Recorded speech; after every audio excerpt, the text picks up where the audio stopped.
बिस्मिल्लाहिर्रहमानिर्रहीम। अस्सलाम वालेकुम फ्रेंड्स, मैं हूं Mohammad Sufiyan Shahid. Learn C plus plus tutorial number 5 के साथ आपकी खिदमत में हाजिर हैं। आज का जो हमारा टास्क है वो है डेटा टाइप, वेरिएबल और कांस्टेंट। तो चलिए स्टार्ट करते हैं सबसे पहले डेटा टाइप से। डेटा टाइप क्या होता है? जैसे कि नाम से ज़ाहिर हो रहा है, डेटा एंड टाइप ये दो अलग अलग वर्ड्स का मजमूआ है। यानी ये हमें बता रहा है कि डाटा की जो टाइप होती है वो एक्चुअल में इसकी कंप्लीट डेफिनेशन को डिफाइन कर रहा है। डाटा की टाइप से अगर हम बात करें तो कंप्यूटर को जब भी कोई प्रोग्राम बनाया जाता है उसमें हमें कुछ वेरिएबल्स का इस्तेमाल करना पड़ता है। हम वो यूज़र से लेते हैं एज अ इनपुट। जो हम इनपुट लेते हैं या वैसे ही वेरिएबल्स डिक्लेयर करवाते हैं अपने प्रोग्राम के अंदर, तो उसके लिए हमें स्पेशल उसकी जो टाइप है वो डिफाइन करनी पड़ती है कि ये किस टाइप का वेरिएबल है, ये किस टाइप का फंक्शन है, ये क्या चीज़ हमें रिटर्न कर रहा है।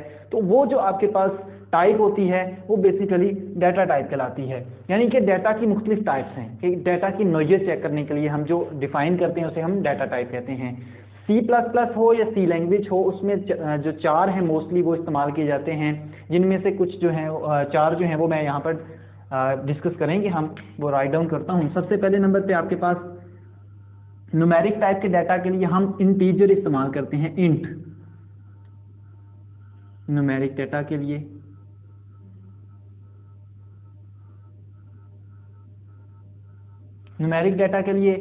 इंट। न्यूमेरिक डाटा होता कौन सा? एग्जांपल के तौर पर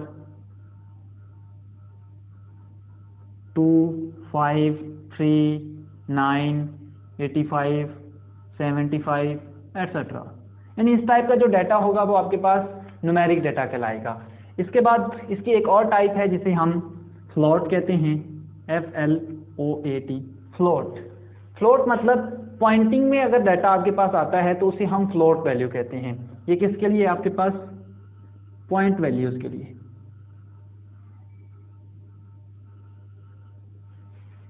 अगर एग्जांपल की बात करें इसकी 3.14 जैसे पाई की वैल्यू है, ये एक फ्लोट टाइप है, यानी इसमें इशारिया आ जाता है। इशारिया वाला जो डाटा है वो आपके पास फ्लोट डाटा टाइप कहलाता है। इसी तरह आप और भी लिख सकते हैं 2.5, 3.5, 4.5 एटसेट्रा। ठीक है, तो ये टाइप आपके पास क्या कहलाती है? Float type. इसी तरह इस करैक्टर टाइप कहते हैं और उसके लिए हम 4 इस्तेमाल करते हैं। 4 ये अल्फाबेट के लिए इस्तेमाल होता है। अल्फाबेट, सिंगल अल्फाबेट के लिए। अगर इसकी एग्जांपल की बात की जाए, आपके पास ये इसके लिए सिंगल कोटेशन इस्तेमाल करते हैं, यानी कि हम सिंगल कोमास लगाते हैं। B, D, A grade, B grade, C grade. हम इस तरह से, अगर पहले सी आएगा, सी और फिर डी, ये वैसे मैंने बेतरतीब लिखा है। ठीक है, तो ये आपके पास क्या है? करैक्टर टाइप है। इसी तरह इसके अंदर एक और टाइप होती है, डबल टाइप कहते हैं। ये लार्ज पॉइंटिंग वैल्यूज को, यानी रियल वैल्यूज को, लार्ज जो बड़ी साइज में होती हैं उनको स्टोर करने के लिए इस्तेमाल होता है। Large real value. अगर एग्जांपल की बात करें हम, यानी कि 3.145689, इस तरह काफ़ी लंबी लेंथ जो है ना इसके अंदर स्टोर की जा सकती है। तो ये तो थी आपके पास डेटा टाइप। इसके बाद हम बात करेंगे वेरिएबल्स की कि वेरिएबल क्या होता है।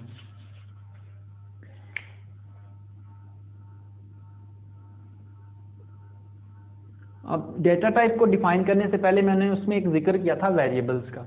वेरिएबल जैसे कि नाम से ज़ाहिर है, वेरी, चेंज होना। अकॉर्डिंग टू टाइम आपके पास वेरिएबल की वैल्यू जो है वो चेंज होती है। जब भी हम वेरिएबल की बात करते हैं, यानी वेरिएबल बेसिकली क्या है? यूजर से कोई भी वैल्यू हम लेते हैं एज अ इनपुट, तो उसके लिए हमें एक वेरिएबल डिक्लेयर करवाना पड़ता है। जब हम वेरिएबल डिक्लेयर करवाते हैं तो मेमोरी में एक, जैसे ये एक मेमोरी है, मान लीजिए ये मेमोरी है,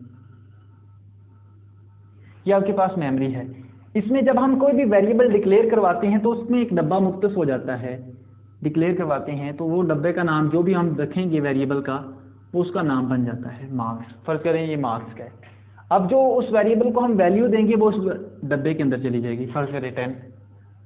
तो बेसिकली आपके पास क्या है, हम यूजर से प्रोग्राम के अंदर क्या करते हैं, कोई भी वैल्यू लेते हैं एज अ इनपुट, उसको किसी वेरिएबल के अंदर स्टोर करवाते हैं। अब उस वेरिएबल की जो वैल्यू है, ये जो हमने अंदर वैल्यू लिखी है ये चेंज होती रहती है, चेंज होती रहती है अकॉर्डिंग टू टाइम। ठीक है, इसे हम क्या कहते हैं, वेरिएबल। वेरिएबल के अंदर दो कंसेप्ट हैं। नंबर 1 पे आ जाता है वेरिएबल डिक्लेरेशन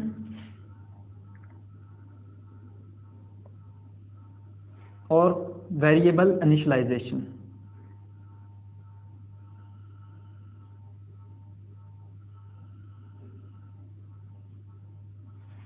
अब वेरिएबल डिक्लेरेशन की अगर बात की जाए तो वेरिएबल डिक्लेरेशन में हमने क्या करना होता है, सबसे पहले तो डाटा टाइप डिफाइन करनी होती है।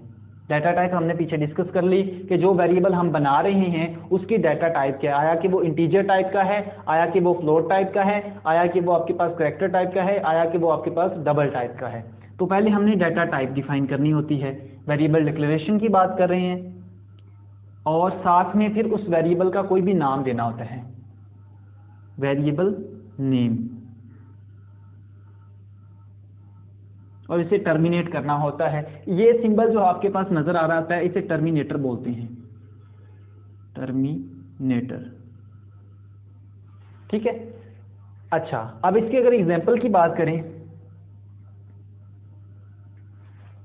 फर्ज करें मैंने एक डाटा टाइप लिया है मार्क्स। मार्क्स आपके पास इंटीजर में होते हैं, मार्क्स आपके पास इंटीजर में होते हैं और इसकी डेटा टाइप क्या होगी, इंट। तो ये जो प्रोसेस है यानी वेरिएबल को उसकी डेटा टाइप डिफाइन करना और साथ में उसे टर्मिनेट कर देना, इतने प्रोसेस को हम वेरिएबल डिक्लेरेशन कहते हैं। जब ये काम करेंगे तो मेमोरी में डब्बा बन गया, अभी इसके अंदर 10 नहीं है, फर्ज करें अभी हमने इसको कोई वैल्यू नहीं दी, ठीक है, ये डब्बा बन गया मेमोरी के अंदर जिसका नाम है मार्क्स। अब अगर इसके बाद हम वेरिएबल इनिशियलाइजेशन की बात करें तो वेरिएबल इनिशियलाइजेशन में क्या होता है, सबसे पहले नंबर पे आपके पास डाटा टाइप, उसके बाद सेम वही काम वेरिएबल नेम, इसके बाद ये है आपके पास सिंबल जो है ये असाइनमेंट ऑपरेटर है, इसे इक्वल नहीं बोलते। सी लैंग्वेज में भी हमने बात की थी, ये इक्वल का सिंबल नहीं है, ये असाइनमेंट ऑपरेटर है। ये इसका मतलब है कोई भी वैल्यू जो है वो इसे असाइन करना, मैं आगे डिस्कस करता हूं इसको। अच्छा, इसके बाद हम इसको कोई वैल्यू देते हैं और इसे टर्मिनेट कर दिया। अब यहां पर जो है इसमें और इसमें सिर्फ थोड़ा सा फर्क ये है, असाइनमेंट ऑपरेटर इस्तेमाल किया है और साथ में वैल्यू दी है। अब फर्ज करें इसकी एग्जांपल लें, इंट ऊपर वाले को ही हम डिस्कस कर लेते हैं, यहां पर मार्क्स, और मैंने उसको वैल्यू दे दी 10। तो अब जो मार्क्स था उसके अंदर जो है वो वैल्यू चली गई 10। इतने प्रोसेस को यानी कि वेरिएबल को डाटा टाइप देना, उसको असाइन करना कोई वैल्यू, ये तमाम तरीकाकार आपके पास वेरिएबल इनिशियलाइजेशन कहलाता है जी। तो अब हम बात करने जा रहे हैं आगे कांस्टेंट की, कि कांस्टेंट क्या होता है। कांस्टेंट हम अक्सर अपने रोजमर्रा के जितने भी मामलात हैं उसमें ये बात करते रहते हैं कि आपको कॉन्स्टेंटली ये काम करना चाहिए, मुस्तकिल मिजाजी के साथ, यानी मुसलसल चलते रहना चाहिए। ये नहीं है कि एक दिन काम कर लिया, दूसरे दिन छोड़ दिया, तीसरे दिन फिर कर लिया, फिर एक दिन छोड़ दिया, यानी तसलसल होना चाहिए। वो कछुए खरगोश की स्टोरी भी आपने सुनी होगी कि एक कछुआ जो है वो तसलसल के साथ भागता चला जाता है और विन कर जाता है। तो जैसे कि हमने बात की कांस्टेंट की, कांस्टेंट का मतलब होता है कि कोई भी वैल्यू जो है इसमें जो दी जाती है वो चेंज नहीं होती। कांस्टेंट अपनी वैल्यू को हमेशा मुस्तकिल रखता है, वो चेंज नहीं करता। वेरिएबल क्या कर रहा था, अकॉर्डिंग टू टाइम अपनी वैल्यू को चेंज कर रहा था, लेकिन कांस्टेंट जो है वो अपनी वैल्यू को चेंज नहीं करता। ठीक है, इसके अंदर भी इसकी कुछ टाइप्स आ जाती हैं। इसके अगर वैसे एग्जांपल लिखी जाए तो आपके पास जैसे पाई की वैल्यू है 3.14 जो कि चेंज नहीं होती, हमेशा 3.14, या इसे हम 22/7 भी कहते हैं,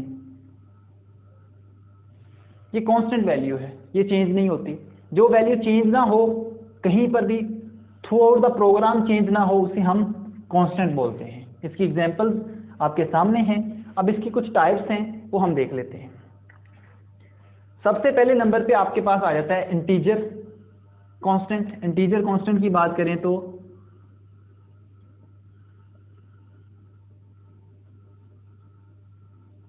आपके पास जैसे ये अभी मैंने लिखा 3.14 22/7 या 25, ये आपके पास कांस्टेंट वैल्यूज हैं, इंटीजर कांस्टेंट वैल्यूज हैं। इसी तरह स्ट्रिंग कांस्टेंट है।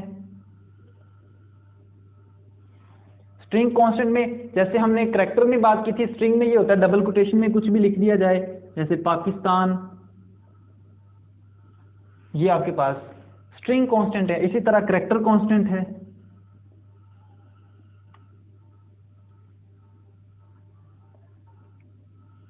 करैक्टर कांस्टेंट में सिंगल कोटेशन आपके पास आ जाती है, उसमें आप चाहे डॉलर साइन का इस्तेमाल करें, चाहे आप ABC लिखें, चाहे आप कुछ भी लिख दें सिंगल कोटेशन के अंदर, ठीक है। तो ये कुछ आपके पास टाइप थी। इसी तरह एक फ्लोट कांस्टेंट भी होता है आपके पास, जिसमें फ्लोटिंग टाइप का जो कांस्टेंट होगा,